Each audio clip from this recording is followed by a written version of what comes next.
In Hamlet, the pursuit of justice through revenge leads to the corruption of morality, failure of true justice, and perpetrates a cycle of revenge leading to the Danish kingdom's inevitable downfall and proving that justice must be directed by morality, not retribution. Hey Thomas, what do you think happens to your personality when you become obsessed with revenge and lose sight of justice? I think you'd become morally corrupt. You're correct. Bring me to our first point in the seminar. Revenge disguised as justice causes moral corruption, leading to the downfall of the Danish kingdom in Hamlet. At the start of the play, the ghost, Hamlet's late father, tells Hamlet he must murder Claudius. Although the ghost wants his revenge, he makes it clear that this is for the sake of Denmark, not him. He warns Hamlet that he must not corrupt his mind and focus on saving Denmark, saying, "But however thou pruest this act, take not thy mind." Author Paul Gottschalk explains the situation perfectly, saying, the ghost is concerned with the spiritual health of his nation, his son, and his queen. He shows no private thirst to see Claudius suffer what Claudius has made him suffer. He is concerned with restoration, not retaliation. Hamlet does not listen and is absorbed by revenge as the play progresses, drastically changing his character. At first, he was terrified of murdering Claudius, but as he became more and more morally corrupt, he got over it. "Come, the croaking raven doth bellow for revenge," says Hamlet. This character change is also demonstrated through the murders of Polonius, Guildenstern, and Rosencrantz. Only once Hamlet is morally corrupt can he commit these acts, leading to the end of the novel where he and Laertes fatally poison each other and Hamlet finally murders Claudius, causing the complete fall of the Danish kingdom. Paul Gottschalk provides another great insight about Hamlet to support my point, saying, under the pressure of his unfinished task and his sense of personal corruption, he commits himself to villainy. Wow, it's crazy to see how Hamlet's character becomes morally corrupt over the play. What happened to Laertes? He seemed so normal at the start of the play. Laertes is another perfect example of moral corruption from revenge, leading to the downfall of the Danish kingdom.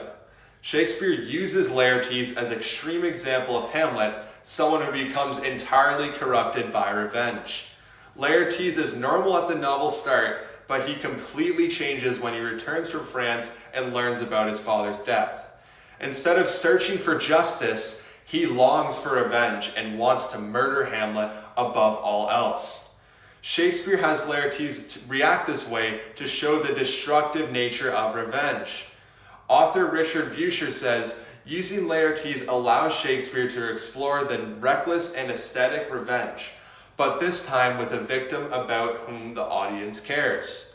Laertes' corrupt morality leaves him in a vulnerable position to be manipulated by Claudius, causing Laertes to kill Hamlet and lead to Denmark's demise.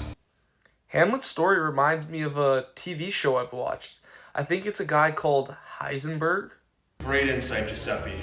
You're thinking of Walter White from Breaking Bad.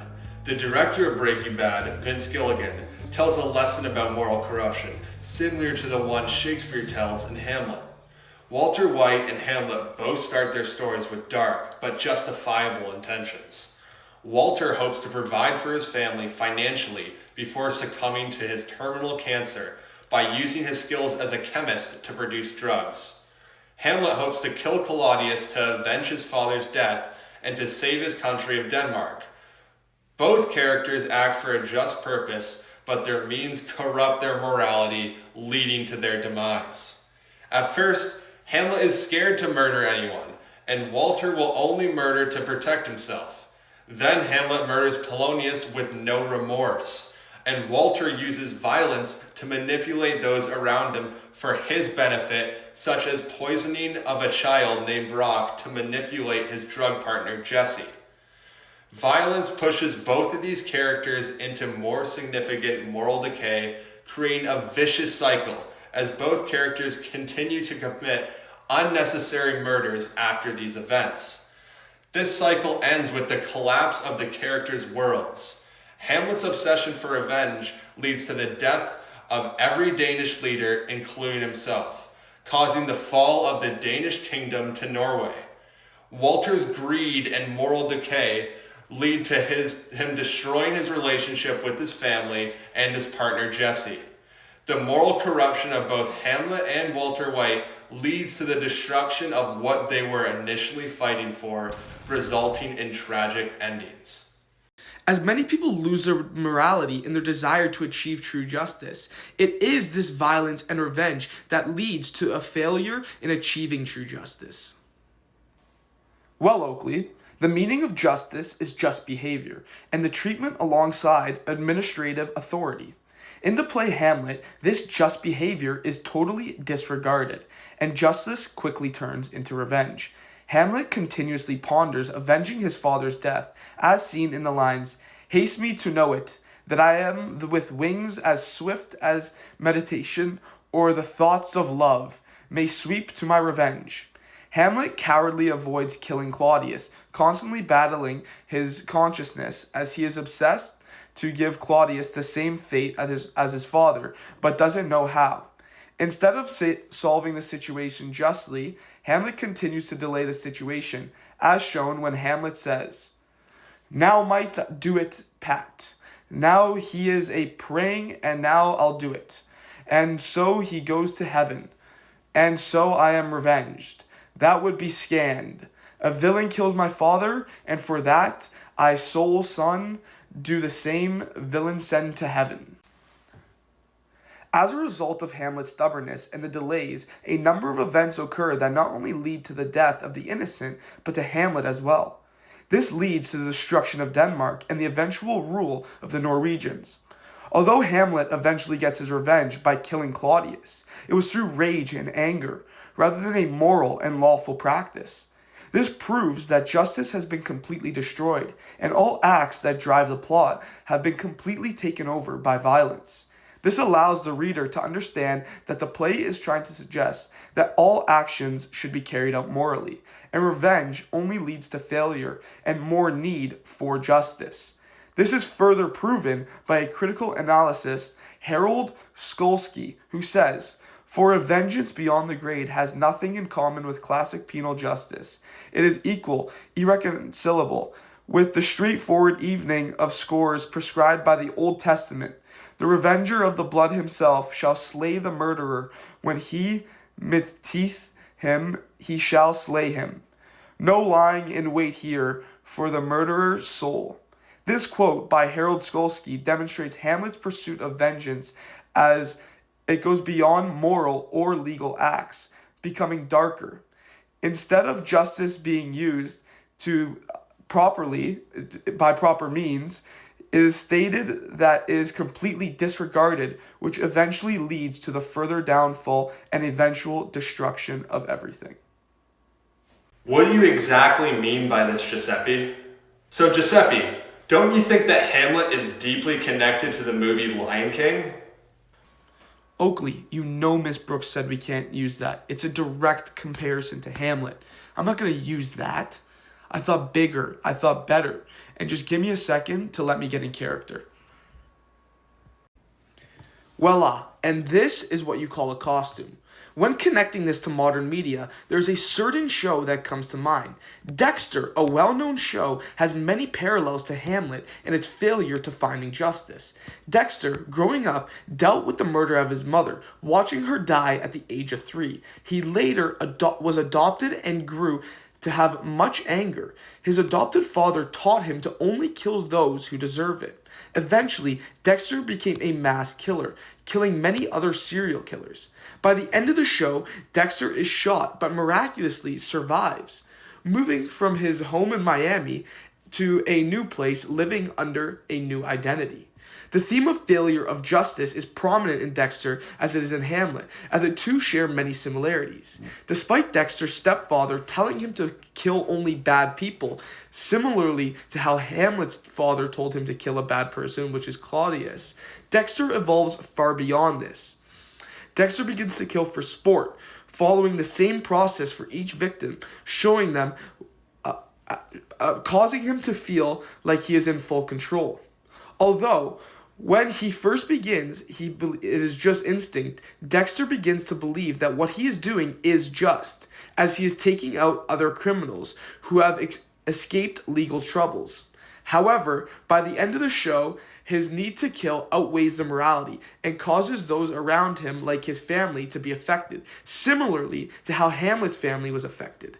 Dexter no longer kills to find justice, but because he has to.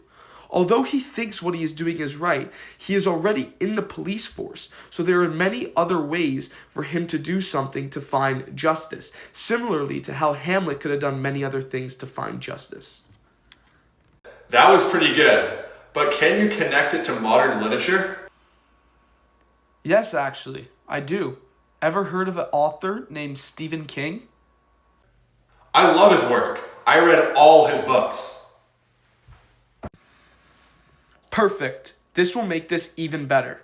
Carrie is about a child with a religious crazed mother and is continuously bullied.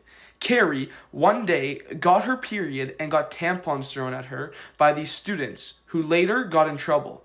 But the ringleader, Chris, doesn't think they should be punished. We later find out that Carrie has telekinetic powers.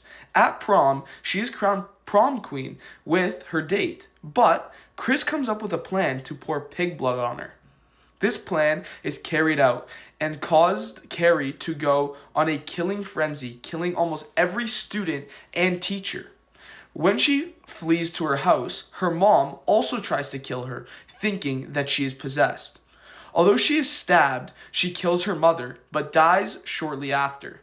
The connection to Hamlet is demonstrated as both deal with trauma and try to use revenge to find justice. However, the justice is never found, as it causes a ripple effect of many people's unnecessary death and even the death of the protagonist, showing that true justice can never be found through violence and always should be found through moral and justful things. Perpetual revenge is an ongoing cycle of retaliation, a continuous seeking of vengeance. It is described as a cycle because each act of revenge leads to the next. This makes it near impossible to break said cycle. The cycle could stem from personal feuds or historical conflicts. A simpler way to look at it would be the domino effect. One event leads to another, which leads to another, and so forth. But Thomas, how does that relate to Hamlet? Well, in Hamlet, there are sequential stages that lead to Hamlet's death and the demise of the Danish kingdom. The antecedent event that set off the chain reaction is the death of King Hamlet at the hands of Claudius, thereby engendering Hamlet's desire for revenge. In fact, it was the ghost of his father whom he saw in the graveyard whispering unspoken thoughts to Hamlet, the ghost revealing secrets to his father's murder and Claudius's intentions. Revenge, his foul and most unnatural murder. Shakespeare, Act 1, Scene 5, line 30. The ghost is instilling the idea of revenge, commanding that Hamlet must murder his uncle Claudius. The next stage is the accidental murder of Polonius. Hamlet believes Claudius is behind a tapestry, spying on him in his mother's chamber. He blindly stabs through the curtain and kills Polonius. Laertes discovers this and is filled with revenge. And so have I, a noble father lost, a sister driven into desperate terms, whose worth, if praises may go back again, stood challenger on mount of all the age for her perfections, but my revenge will come. Act 4, Scene 7, line 27 to 31. Laertes lost his father, and the death has made his sister, Ophelia, go crazy and commit suicide because of the erratic actions of her loved one, Hamlet. For that, Laertes must take revenge and kill Hamlet.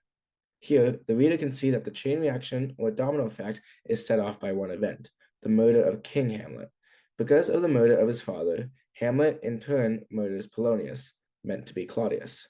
This then leads to Ophelia committing suicide. Claudius accidentally murdering Gertrude with poison meant for Hamlet. In turn, Laertes murders Hamlet with a poison-tipped sword with the help of Claudius, and in his final actions, Hamlet murders Laertes and Claudius. One must not forget the hesitation and cowardice that Hamlet had in killing Claudius. He made excuse after excuse as to not commit murder. Literary critic Retta also points out Hamlet's cowardice.